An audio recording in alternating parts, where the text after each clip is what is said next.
पंजाब केसरी में आप सबका स्वागत है। मैं हूं चंद्रशेखर धरनी। बिजली विभाग के एसीएस पीके दास जी, जो अन्य विभागों के भी कईयों के एसीएस हैं, हमारे साथ मौजूद हैं। इनसे बातचीत करेंगे। दास साहब, आपका स्वागत है पंजाब केसरी में। धन्यवाद। दास साहब, बिजली को लेकर कहीं ना कहीं संकट की स्थिति चारों तरफ चर्चा हो रही है, तो आप क्या बताएंगे इस वक्त क्या वस्तु स्थिति क्या है? बिजली कितनी मिल रही है, क्या कमी है, क्या नहीं है?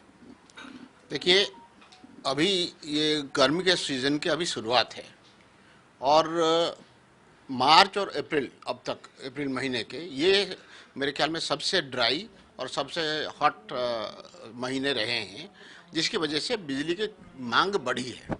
अगर हम कंपैरिजन करेंगे पिछले 1 अप्रैल से कल तक, तो आमतौर पर हमने 15% से लेके 28-29% पिछले साल के इसी तारीखों से कंपैरिजन में ज़्यादा दिया है सप्लाई। और अगर एब्सोल्यूट टर्म में देखेंगे तो टोटल डिमांड का 95% टू 98% हम मीट कर रहे हैं। तो ऐसा नहीं है कि बिजली हम सप्लाई नहीं कर रहे हैं, लेकिन ये एक अद्भुत परिस्थिति है जहां गर्मी काफ़ी है, बिल्कुल बारिश नहीं हुआ है, इस वजह से बिजली का डिमांड बढ़ा है। जगह जगह कट की खबरें जो आ रही हैं, कट लग रहे हैं, इसके लिए बिजली मंत्री को भी सफाई देनी पड़ रही है, तो ये मतलब यथास्थिति बनी हुई है, इसका कारण क्या है? ये वस्तुस्थिति मैं आपको बताना चाहता हूँ। 1 तारीख को हमने कोई कट नहीं लगाया था। 2 तारीख को हमने 13 करोड़ 81 लाख यूनिट सप्लाई किया था और 5 लाख यूनिट हमने काटा था। अगर आप उसको कैलकुलेट करेंगे तो ये ½ % भी नहीं बनता है उस दिन का। ऐसे ही हर रोज़ का आंकड़ा मेरे पास है जो दिखाएगा कि 0.5% से लेके 4% तक बिजली की कटौती हुआ है, यानी 96% से लेके 99% तक बिजली सप्लाई इन 12 दिनों में हुआ है। तो जिन दिनों में कटौती हुआ है उसका कारण क्या है?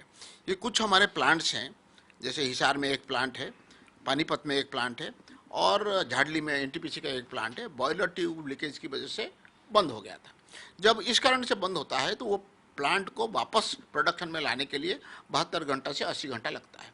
वो एक टेम्पररी सेटबैक है, जिसकी वजह से बिजली की अवेलेबिलिटी कम हुआ और उस अवेलेबिलिटी को ध्यान में रखते हुए, कमी को ध्यान में रखते हुए एक्सचेंज में जो जितना पावर हम मिल सका पीक आवर में खास करके, वो पावर हमने खरीद करके सप्लाई किया है। इसीलिए जो आप सप्लाई को एब्सोल्यूट टर्म में या पिछले साल के कंपैरिजन में अगर देखेंगे तो सप्लाई सिचुएशन काफ़ी हद तक अच्छा है, लेकिन हमने पिछले सालों में कभी कट नहीं लगाया था। तो हमारे उद्देश्य भी यही है कि हम अपने लोगों को पर्याप्त मात्रा में बिजली। इस साल ऐसे कारण क्या हो रहे हैं कि गर्मी ज़्यादा पड़ रही है, या क्या कारण है जिनकी वजह से ये दिक्कत आ रही है? एक तो हमारी पिछले साल की तुलना में इस बार डिमांड ज़्यादा है, उसके 2 कारण हैं। एक नए कंज्यूमर जुड़े हैं तो उसकी वजह से एक डिमांड ज़्यादा है, और इस बार ये जो मार्च अप्रैल में हमारी गर्मी ये काफ़ी ज़्यादा है। जो एक कहते हैं लोग कि पिछले 150 साल में इतना गर्मी मार्च के महीने में नहीं हुआ है, वो भी एक वजह है कि वो डिमांड बढ़ा है। लेकिन सप्लाई उसी के साथ कदम रखते हुए बढ़ाया है, और आप देखेंगे कि 1 तारीख को पिछले साल के कंपैरिजन में 30% ज़्यादा सप्लाई किया है। 2 तारीख को 20% ज़्यादा सप्लाई किया है। 3 तारीख को 9%, 3 तारीख संडे था।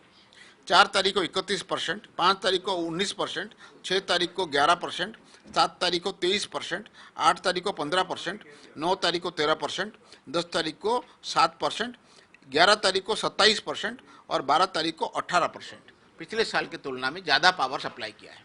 और परसेंटेज टर्म में कितना मैक्सिमम डिमांड था उसके तुलना में कितना सप्लाई करेंगे ये देखेंगे तो 96% से लेकर 99% तक सप्लाई हम कर रहे हैं। आने वाले दिनों में सर गर्मी बढ़ेगी भी, जून जुलाई में पीक पर रहती है गर्मी।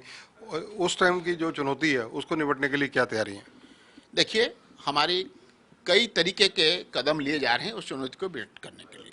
एक तो हम कोशिश कर रहे हैं कि हमारी जो कोयले की जो स्टॉक है वो बढ़ जाए, और भारत सरकार के आदेशानुसार हम इम्पोर्टेड कोल का और रेल कम रोड के माध्यम से भी कोयला लाने का बंदोबस्त कर रहे हैं, ताकि जब बारिश के दिन आए, जिन दिनों में हमारा मैक्सिमम डिमांड होता है, जुलाई अगस्त में, जून के आधा और जुलाई अगस्त में, जब हमारे जीरी के खेत के लिए बहुत पानी ज़रूरत होता है और गर्मी की वजह से भी होता है, उस समय हमारे पास सफिशिएंट कोल होगा ताकि हम अपने प्लांट को चला पाएँ, नंबर 1। नंबर 2, शॉर्ट टर्म में भी बिजली खरीद की हमने व्यवस्था कर रखा है, जो उस समय अवेलेबल होगा।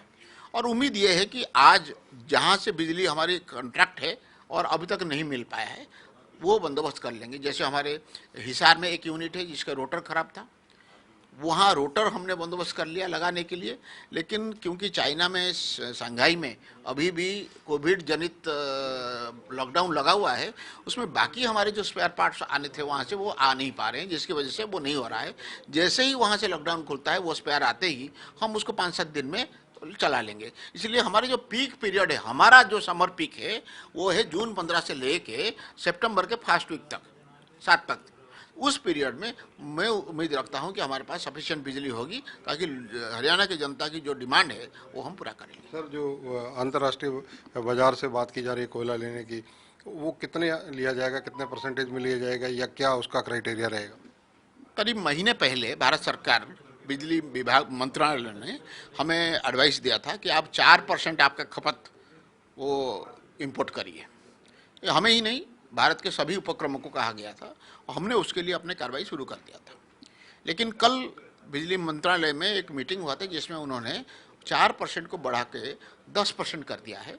उस चिट्ठी को अभी हमारे पास चिट्ठी नहीं मिला है, लेकिन जैसे ही वो चिट्ठी मिलेगा उसके हिसाब से हम कोशिश करेंगे खरीदने की। सर, जो विदेश से कोयला खरीदा जाएगा, क्या महंगा नहीं पड़ेगा? हाँ, विदेश से जो कोयला खरीदेंगे वो डोमेस्टिक कोयले के रेट से उसका रेट ज़्यादा है, लेकिन उसके जीसीबी यानी ग्रॉस कैलोरीफिक वैल्यू, यानी उसका गुणवत्ता जो है हमारे डोमेस्टिक कोल से भी काफ़ी ऊपर है। सर, अडानी की क्या पोजीशन? अडानी की बिजली हरियाणा को क्यों नहीं मिल रही, उसके रीजंस क्या माने जा सकते हैं? उनका और हमारा बिजली की वो कुछ पीपीए से ऊपर उनके कुछ पेमेंट के उम्मीद हैं, जिसकी वजह से वो सप्लाई नहीं हो पा रही है। लेकिन मामला अभी नेगोशिएशन में चल रहा है, उनके साथ बातचीत चल रही है, और मैं आशा करता हूँ बहुत जल्दी हम कोई संतोषजनक उसमें तरीका निकालेंगे। सर, अडानी और ऐसी कितनी कंपनियां जिनसे बिजली हमें नहीं मिल पा रही, और कितने मेगावाट में नहीं मिल पा रही? 2 कंपनी हैं, एक अदानी और एक सीजीपीएल जो टाटा का कंपनी है। अदानी से हमें जो करार है वो 1550 मेगावाट का है, और करीब 500 मेगावाट का करार हमारा सीजीपीएल के साथ है। तो ये दोनों पीपीए से हमें फिलहाल बिजली नहीं मिल रही है पिछले साल से। धन्यवाद सर। तो ये हैं पीके Das ji, additional chief secretary हैं बिजली विभाग की ताज़ा स्थिति को लेकर इन्होंने खुलकर कई मुद्दों पर हमारे से चर्चा की। कैमरामैन संजय सिंह के साथ चंद्रशेखर धरनी, पंजाब केसरी टीवी, चंडीगढ़। हमसे जुड़े रहने के लिए हमारे YouTube चैनल को सब्सक्राइब करें और नई वीडियो की नोटिफिकेशन के लिए बेल आइकॉन को दबाएं। अगर आप ये वीडियो Facebook पर देख रहे हैं तो लाइक जरूर करें और ज्यादा से ज्यादा शेयर करें। धन्यवाद।